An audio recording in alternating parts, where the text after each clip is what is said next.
Au journal de l'économiste avec vous, Laure Manin, bonsoir. Bonsoir Aude. L'OMC abaisse sa prévision de croissance du commerce mondial pour 2018 et 2019.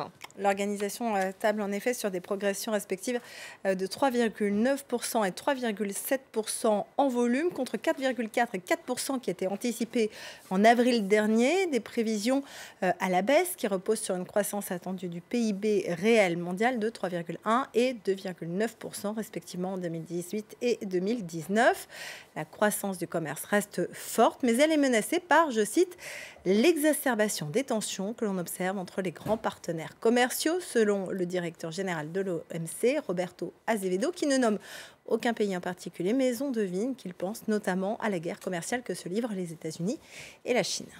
La coalition italienne au pouvoir a enfin annoncé le budget 2019. Oui, là, ça a été le suspense de la journée, des heures plusieurs fois prolongées et repoussées. Le budget a finalement été annoncé avec au moins 3 heures de retard à cause d'un désaccord entre le ministre des Finances, Giovanni Tria, et les leaders de la Ligue et du mouvement 5 étoiles. Le premier était le partisan d'un déficit limité à 1,6% du PIB. Les deux autres souhaitaient, eux, qu'il soit fixé à 2,4% afin de tenir plusieurs promesses de campagne, notamment le revenu de citoyenneté ou le départ possible anticipé à la retraite. Et dans ce brin de fer, ce sont eux qui l'ont emporté. Matteo Salvini et Luigi Di Maio ont salué un budget du changement. Dans la journée avant cette annonce, les marchés s'étaient déjà affolés. Depuis, l'euro a creusé ses pertes face au dollar. Je vous rappelle que l'Italie est le deuxième pays le plus endetté de la zone euro avec 130% de son PIB. On jette un coup d'œil justement au marché à la clôture. À la clôture, donc c'était du rouge à Milan, à moins 0,64%. En revanche, du vert sur les autres places européennes, après ces rumeurs de démission de Giovanni Tria qui avaient été écartées.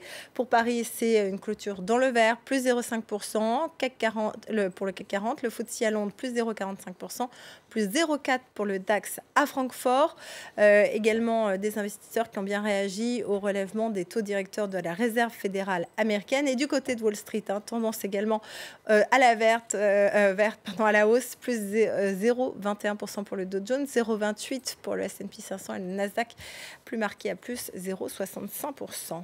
L'actualité en bref et en images, l'actualité des entreprises.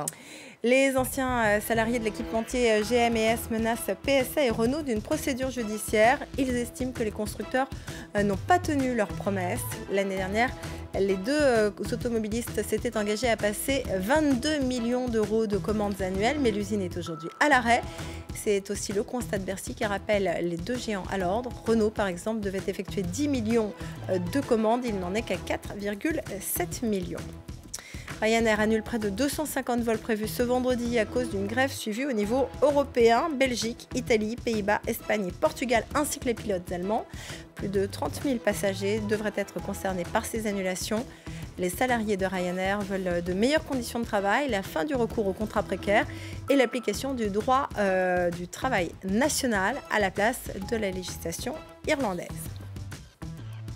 Enfin, les chauffeurs des entreprises de VTC Uber et Cabify ont bloqué l'une des principales artères de Madrid pour manifester contre un projet de loi visant à réglementer les services de covoiturage et surtout à plafonner les licences qui leur sont accordées. Ils prennent la relève des taxis qui, eux, achèvent une semaine de grève pour demander la limitation, au contraire, de 1 VTC pour 30 taxis. Même chose au Portugal. Les chauffeurs ont manifesté contre une nouvelle loi dont ils estiment qu'elle légalise une concurrence déloyale.